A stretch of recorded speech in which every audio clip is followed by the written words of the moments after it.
The story begins on a crisp spring morning at O'Hare International Airport in Chicago. Marcus and Maya Johnson, two siblings full of energy and excitement, are waiting to board their flight to Atlanta. At 16, Marcus is protective and thoughtful, while 14-year-old Maya is curious and quick-witted. Together, they make an inseparable pair, always finding ways to entertain each other during long trips. This time, they're heading to visit their grandparents, who live on a quiet street lined with magnolia trees. Their parents had carefully planned the trip months ago, ensuring the siblings got seats next to each other for comfort. As they wait in line to board, the hum of conversations fills the air around them. Families chat about vacations, business. Travelers tap away on laptops, and children giggle as they chase one another near the gate. Marcus scrolls through his phone, checking the weather forecast for Atlanta, while Maya flips through a magazine she picked up from a nearby kiosk. "It's going to be warm there," Marcus says, nudging her shoulder. "Perfect for grandma's peach cobbler." Maya grins, already imagining the sweet dessert that awaits them. When it's finally their turn to board, the siblings grab their carry-on bags and step onto the plane. The cabin smells faintly of leather and cleaning products, a familiar scent that signals adventure ahead. They locate their assigned seats, a window seat for Maya and a middle seat for Marcus, and settle in comfortably. Maya presses her face against the small oval window, watching ground crew members guide baggage carts across the tarmac. Marcus adjusts his headphones, ready to dive into his favorite playlist once the plane takes off. Around them, passengers shuffle into their own spots, some struggling with overhead bins, others greeting friends or family seated nearby. A toddler wails briefly before being soothed by a parent, and a man in a suit taps impatiently on his laptop. Everything feels normal, routine even. For Marcus and Maya, this is just another leg of their journey, nothing out of the ordinary. But beneath the surface of this ordinary day, something unexpected is brewing. Unbeknownst to them, forces beyond their control are about to disrupt their peaceful trip. As the engines roar to life and the plane begins taxiing down the runway, neither sibling notices the subtle shift in the atmosphere. The flight attendants move briskly up and down the aisles, performing final checks before takeoff. One of them glances toward Marcus and Maya's row, her expression unreadable but purposeful. Maya leans over to whisper to Marcus, "Do you think we'll see any cool clouds today?" He shrugs, smiling. "Probably. You know how much I love looking at them." They share a laugh, completely unaware that within minutes their world will change forever. Outside, the sun shines brightly, casting golden rays across the wings of the aircraft. Inside, however, a storm of misunderstanding and prejudice is quietly gathering strength, preparing to test the resilience of these two young travelers. Little do Marcus and Maya know that this flight, meant to bring them closer to loved ones, will instead thrust them into the spotlight, challenging not only their patience but also the values of those around them. For now, though, they remain blissfully unaware, lost in the simple joys of anticipation and imagination. Shortly after the plane ascends into the sky, the hum of engines settles into a steady drone. Passengers begin to relax. Some lean back in their seats, others pull out books or tablets, and a few start munching on snacks they brought from home. Marcus and Maya are no exception. Maya presses her face against the window, marveling at the view as fluffy white clouds drift past like cotton candy floating in an endless blue sea. "Look, Marcus," she says excitedly, pointing toward the horizon where the sunlight creates a shimmering golden glow. Marcus leans over slightly, squinting through the glare. "Yeah, it's pretty cool," he replies with a smile, though his attention is more on adjusting the volume of his music. Just as Maya starts describing how the clouds look like animals, a rabbit here, a dragon there, a shadow falls across their row. Both siblings glance up to see a flight attendant standing beside them. She's holding a clipboard tucked under one arm, her expression polite but firm. For a moment, neither Marcus nor Maya says anything. unsure why she's stopped at their seats. The flight attendant clears her throat softly before speaking.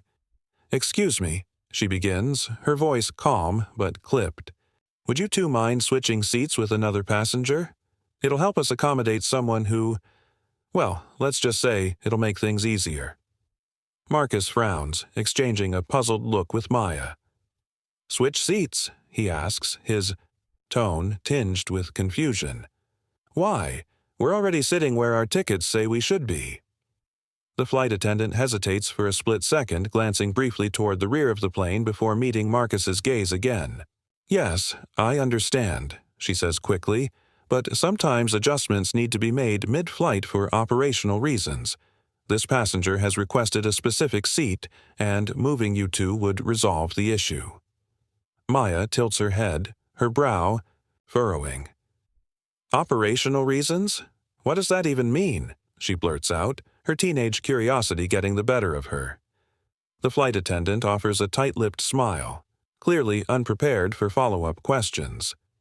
"It's complicated," she replies vaguely. "But trust me, it's nothing personal, just a matter of logistics." Despite the reassurance, something about the request feels off to both siblings. They glance at each other again, silently communicating their shared unease. Why them? There are plenty of other passengers on the plane. Why were they being singled out? Before either of them can press further, the flight attendant adds, almost as an afterthought, "He paid more for his ticket, so it's only fair." The words hang in the air, heavy and loaded. Marcus feels his stomach tighten. Paid more? That doesn't make sense. Their parents had purchased economy-class tickets just like everyone else. Was this really about money? Or was there another reason behind the sudden demand? Maya looks down at her lap, her earlier excitement replaced by discomfort. She tugs at the hem of her sweater nervously, unsure what to say next. Reluctantly, Marcus nods. "Fine," he mutters, not wanting to cause a scene. He knows arguing could escalate the situation, and the last thing he wants is trouble during the flight. Maya follows suit, gathering her belongings wordlessly as the flight attendant gestures toward 2 empty seats near the back of the plane. As they stand up, Maya whispers to Marcus, "This doesn't feel right. Why did she pick us?" Marcus doesn't answer immediately, his jaw tightening slightly as he watches the white man who will now occupy their original seats settle in without a word of acknowledgement. The man adjusts his jacket, then reclines slightly, seemingly oblivious, or perhaps indifferent, to the disruption caused by the switch. Meanwhile, the flight attendant gives the siblings a curt nod of thanks before hurrying away, leaving them to navigate their new cramped seating arrangement. As they squeeze into the narrower space near the rear of the plane, Maya leans close to Marcus, her voice barely audible over the hum of the engines. "Do you think it's because we're black?" she asks quietly, her wide eyes searching his for answers. Marcus exhales sharply, his mind racing. He doesn't want to believe it, but deep down, he knows the question lingers uncomfortably between them. Whatever the truth may be, one thing is certain: this wasn't just a simple request, it was something far more complicated and possibly far more troubling. As the plane cruises steadily through the sky, Marcus and Maya try to adjust to their new seats, but the discomfort isn't just physical, it's emotional. The space feels tighter here in the back of the plane, with less legroom and a faint smell of stale air that makes it harder to breathe. Maya fidgets with the strap of her backpack, unable to shake the nagging feeling that something about this situation is deeply unfair. "Why did she pick us?" she whispers again, her voice trembling slightly. Marcus doesn't respond right, away, his eyes scanning the rows around them as if searching for answers. Nearby, passengers go about their routines, some reading, others chatting quietly or dozing off, but Marcus can't help but notice how many of them seem oblivious to what just happened. A young couple across the aisle laughs softly over shared earbuds, while an older man in front of them flips through a crossword puzzle book. No one seems to care that two teenagers were abruptly moved from their rightful seats without explanation. Or maybe they do care but are too afraid or too indifferent to say anything. Maya pulls out her phone, opening a note-taking app. "We should write down what happened," she says firmly, her tone shifting from uncertainty to determination. "Just in case." Marcus nods slowly, impressed by his sister's quick thinking. Together, they jot down details: the flight attendants, words, the white man who took their seats, even the way the rest of the cabin reacted, or didn't. As they type, Maya pauses and looks up at Marcus. "Do you think anyone else noticed? Like, does anyone realize how weird this was?" Before Marcus can answer, a middle-aged woman seated behind them leans forward slightly. Her voice is low but warm when she speaks. "I saw what happened," she admits, her eyes meeting Maya's. "It didn't sit right with me either. You kids shouldn't have been treated that way." Her words catch both siblings off guard, and for a moment, neither knows how to respond. Finally, Marcus manages a quiet, "Thank you," his voice tinged with gratitude. The woman nods, offering a small, reassuring smile before leaning back into her seat. Encouraged by the brief exchange, Maya takes a deep breath and glances around the cabin again. This time, she notices more subtle reactions. A teenage girl, a few rows ahead, gives her a sympathetic look, while a businessman nearby shifts uncomfortably in his seat, avoiding eye contact altogether. It's clear that not everyone is indifferent. Some people seem troubled by what they witnessed, even if they're hesitant to speak up. Meanwhile, the man now occupying their original seats appears completely unfazed. He reclines further, sipping, coffee brought to him by the same flight attendant who had approached Marcus and Maya earlier. Watching this unfold fills the siblings with a mix of frustration and confusion. Why does he get to relax in their seats while they're stuck in this cramped corner? And why did the flight attendant cater to him so readily, yet dismiss their concerns without hesitation? Marcus clenches his fists under the pretense of adjusting his headphones. "This isn't fair," he mutters under his breath, his jaw tightening. Maya nods vigorously, her earlier excitement about the trip long gone. Instead, she feels a growing sense of injustice bubbling inside her. "What if we tell Mom?" she suggests suddenly, her eyes lighting up with an idea. "She'll know what to do." Without wasting another second, Maya pulls up her messages and starts typing. Her fingers tremble slightly as she writes, "Mom, we got moved because we're black." She hesitates for a moment, rereading the sentence to make sure it conveys everything she's feeling. Then, with a determined click, she hits send. Almost instantly, dots appear on the screen, signaling that their mom is responding. Back home in Chicago, Mrs. Johnson reads the message and freezes, her heart sinking as the weight of her children's words sinks in. For Marcus and Maya, though, the wait feels endless. They sit in tense silence, replaying the events over and over in their minds. Every creak of the plane, every movement from the flight attendants feels amplified. What started as a routine flight has turned into something far more complicated and far more personal. As the minutes tick by, one thing becomes painfully clear. This isn't just about switching seats anymore. It's about being seen, being heard, and standing up for themselves in a world that often tries to silence voices like theirs. The tension in the cabin grows heavier with each passing minute, pressing down on Marcus and Maya like an invisible weight. Unable to sit quietly any longer, Marcus decides it's time to confront the situation head-on. He unbuckles his seatbelt, glances at Maya for reassurance, and then raises his hand slightly to flag down the same flight attendant who had approached them earlier. When she finally notices and walks over, her expression shifts from neutral to guarded, as if she already knows why he's signaling her. "Yes?" she asks, her tone polite but clipped, a forced smile tugging at the corners of her lips. Marcus takes a deep breath, trying to steady his voice. "Why were we asked to switch seats?" he asks, his words measured but firm. The flight attendant hesitates, caught off guard by the directness of his question.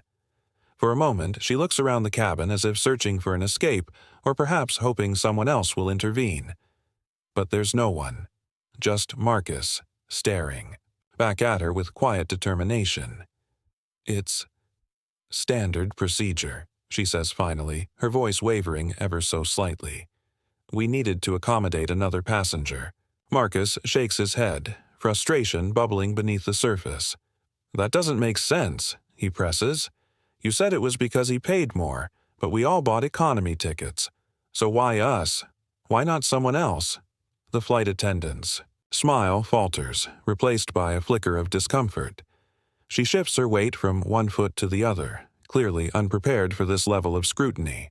It's complicated, she repeats, her tone now edged with defensiveness.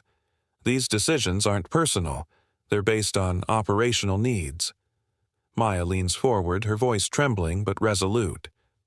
Operational needs? Or is it because we're black? The words hang in the air like thunderclouds, heavy and charged. The flight attendant freezes, her face flushing pink. She opens her mouth to respond but closes it again, unable to find the right words. Instead, she offers a weak shrug before turning away abruptly, mumbling something about needing to check on other passengers. As she walks off, Maya feels tears welling up in her eyes. She blinks rapidly, refusing to let them fall. This isn't fair, she whispers, gripping the armrest tightly. Marcus puts a protective hand on her shoulder, his own anger simmering just below the surface. I know, he says softly, but we're not going to let this go. Meanwhile, back in Chicago, Mrs. Johnson paces anxiously in her living room. After reading Maya's text, her mind races with questions and worst-case scenarios. What exactly happened on that plane? Was her children's safety at risk?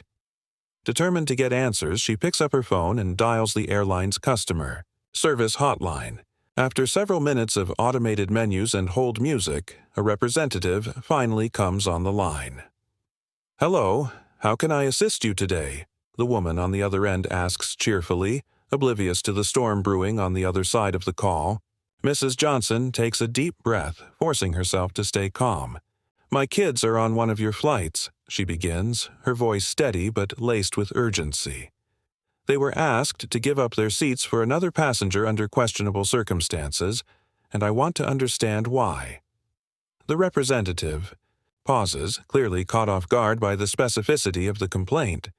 I'm sorry to hear that, she says cautiously. Can you provide me with some details? Mrs. Johnson recounts everything Maya told her, the vague explanations, the white man who took their seats, the unsettling feeling that race played a role. As she speaks, her tone grows firmer, her frustration building. I need to know what. Your policy is on reassigning seats mid-flight, she demands, and I need assurance that my children won't face further discrimination. The representative stammers, offering vague assurances about investigating the matter, but stopping, short of admitting fault. Ma'am, I assure you, our policies are designed to ensure fairness for all passengers, she says, though her words sound hollow even to her own ears.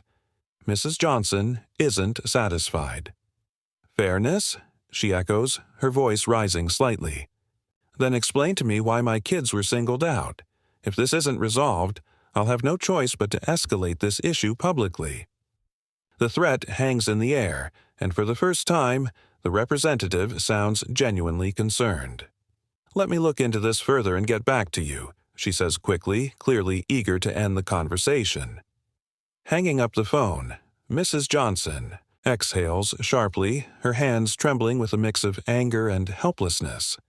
She knows the fight isn't over, not by a long shot.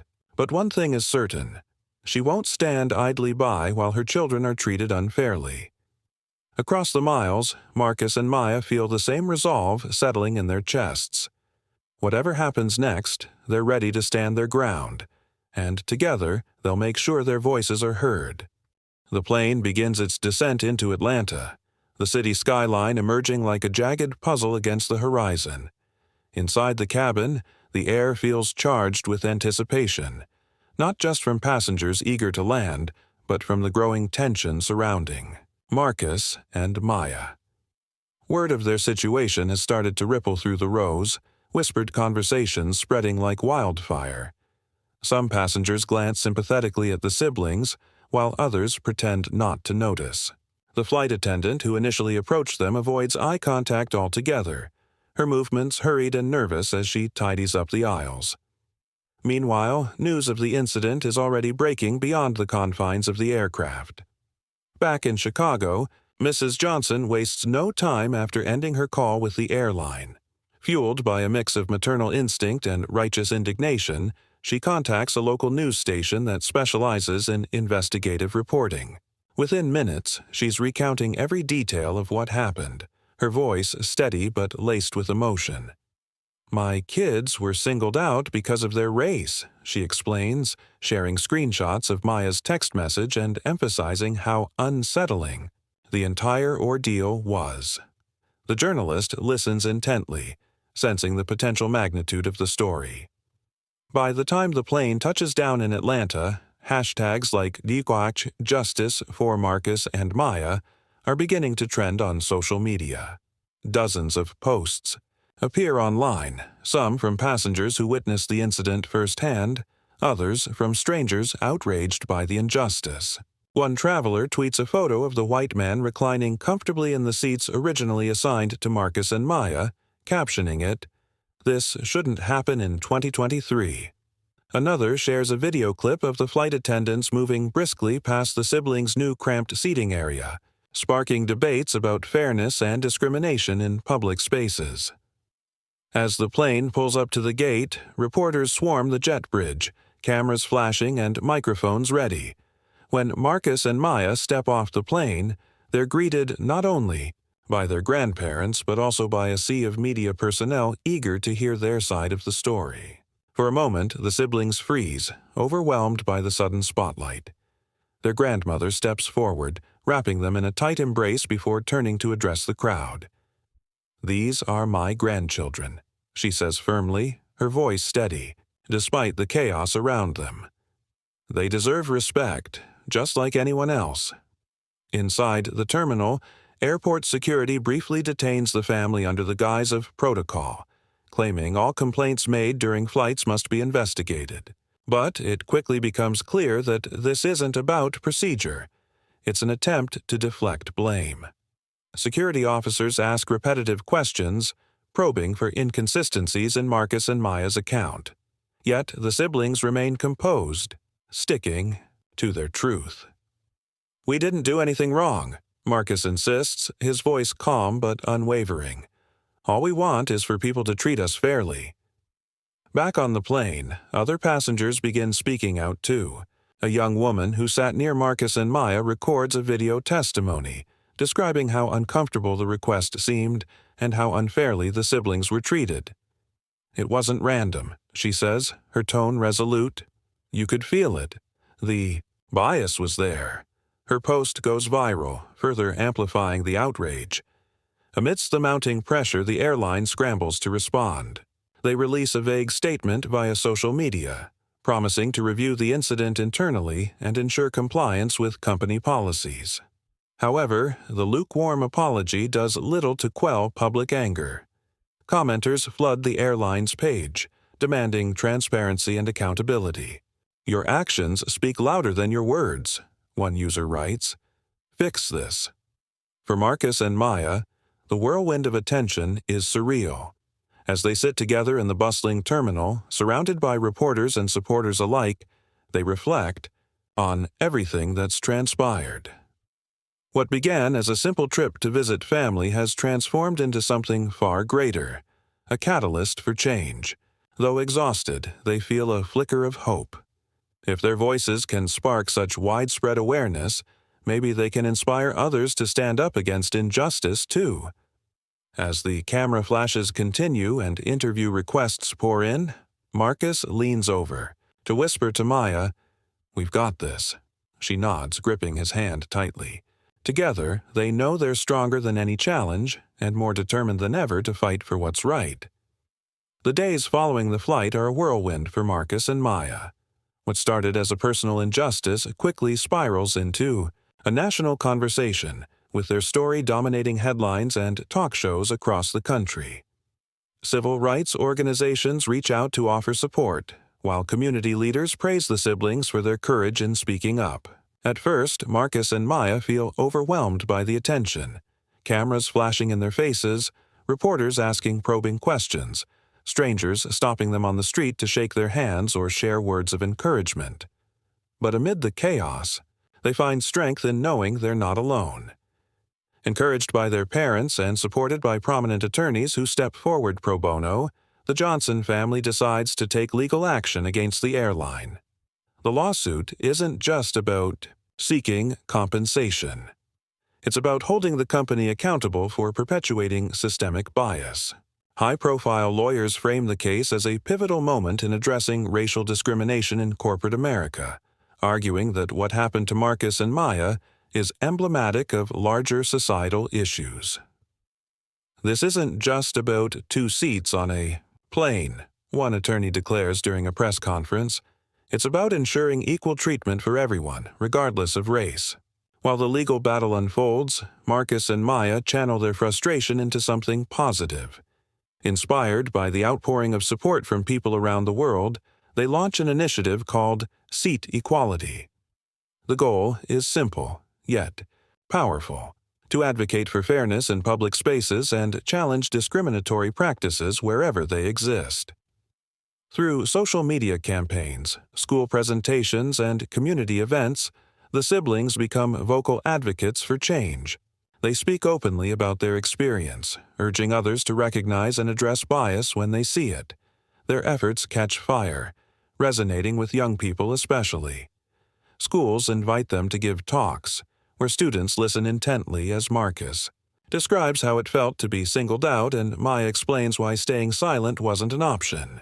"If we don't stand up for ourselves," Maya tells one audience, her voice steady despite her nerves, "then nothing will ever change." Her words inspire cheers and applause, leaving many in tears. Teachers report seeing shifts in their classrooms afterward, students more willing to discuss tough topics like racism and inequality. Media outlets continue to follow the story closely, documenting every twist and turn. When video footage surfaces showing the flight attendant singling out Marcus and Maya without approaching anyone else, public outrage intensifies. Viewers dissect the clip frame by frame, pointing out subtle cues that suggest bias. Even those initially skeptical of the siblings' claims begin to acknowledge the undeniable pattern of behavior captured on camera. The airline, now under intense scrutiny, scrambles to mitigate the damage, issuing another statement promising reforms. But critics dismiss it as too little, too late. As weeks pass, invitations pour in for Marcus and Maya to appear at rallies, conferences, and even legislative hearings. Lawmakers draft anti-discrimination bills inspired by their story, aiming to create stricter guidelines for companies to prevent similar incidents in the future. During one particularly moving session, Maya stands before a panel of legislators, her hands trembling slightly as she holds a prepared speech. "We shouldn't have to fight this hard just to be treated fairly," she says, her voice breaking but resolute. The room erupts in applause, and several lawmakers vow to push for meaningful change. Through it all, Marcus and Maya lean on each other, drawing strength from their bond. Late at night, after long days filled with interviews and meetings, they sit together in their grandparents' living room, reflecting on how far they've come. "I never thought this would happen," Maya admits one evening, staring at her reflection in the darkened window. Marcus smiles softly, nudging her shoulder. "Me neither," he replies, "but look at what we've done already. Despite the challenges ahead, they know they've sparked something bigger than themselves, a movement rooted in resilience, justice, and hope." For Marcus and Maya, the fight isn't over, but they're ready to face whatever comes next, together. Months after the incident, the legal battle reaches a turning point. After countless hearings, depositions, and negotiations, the airline finally agrees to settle with the Johnson family. The settlement includes financial compensation, but more importantly, it mandates sweeping changes within the company. All employees, from flight attendants to pilots, will undergo mandatory diversity training designed to address implicit bias and promote inclusivity. Additionally, the airline pledges to revise its seating policies, ensuring that passengers are treated equally regardless of race, gender, or socioeconomic status. For Marcus and Maya, the victory feels bittersweet. While the settlement represents accountability, they know money can't erase the emotional toll of what they endured. "This isn't about the check," Marcus says firmly during a press conference following the resolution. "It's about making sure no one else has to go through what we did." Maya nods beside him, her voice steady as she adds, "We didn't fight for ourselves alone. We fought for everyone who's ever been treated unfairly." The siblings' activism continues to gain momentum.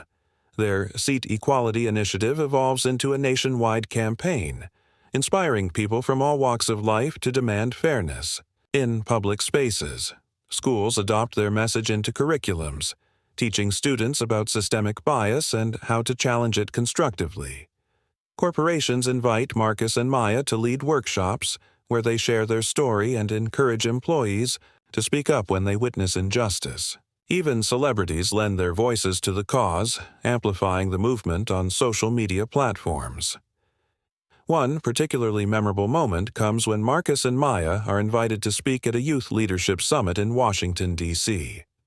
Standing on stage before thousands of young activists, Maya grips the microphone tightly, her confidence shining brighter than ever. "Change starts with us," she declares, her words echoing through the auditorium. "Don't wait for someone else to fix things. Be the person who makes a difference." The crowd erupts into applause, chanting her name as tears stream down her face.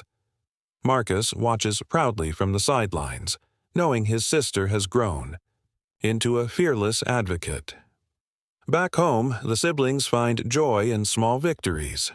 Neighbors stop them on the street to thank them for their bravery, while teachers report seeing tangible shifts in classroom dynamics.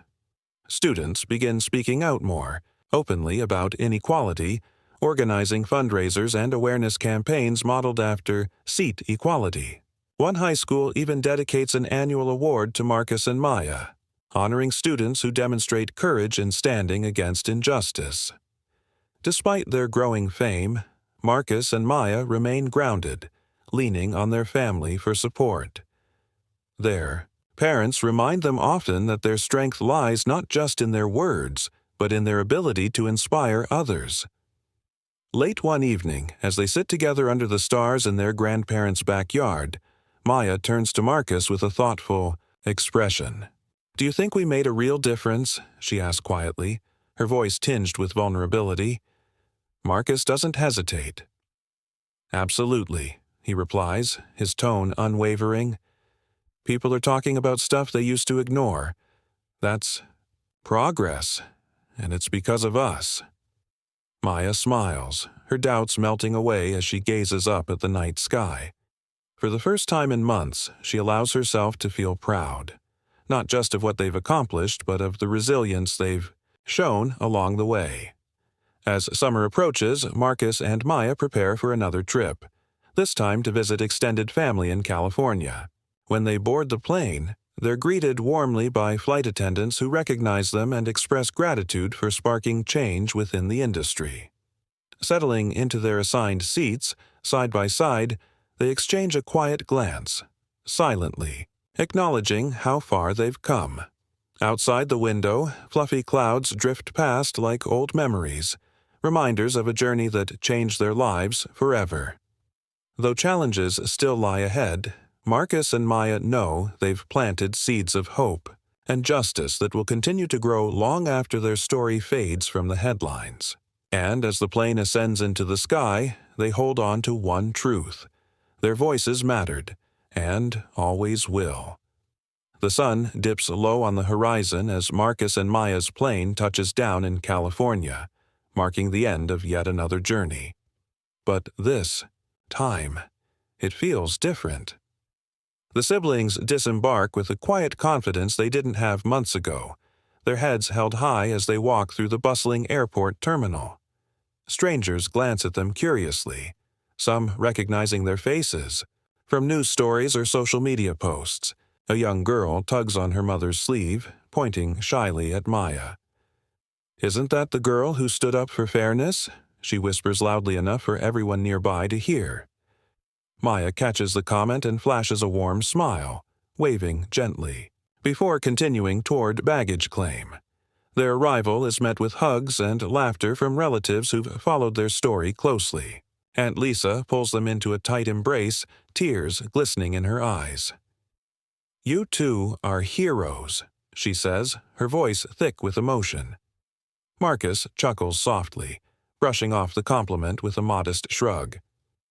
"We're just regular people, trying to do what's right," he replies, though there's a flicker of pride in his tone. Maya nods in agreement, adding, "And we couldn't have done it without everyone supporting us." Over the next few days, the siblings settle into the rhythm of family life, enjoying home-cooked meals, beach outings, and late-night talks under the stars.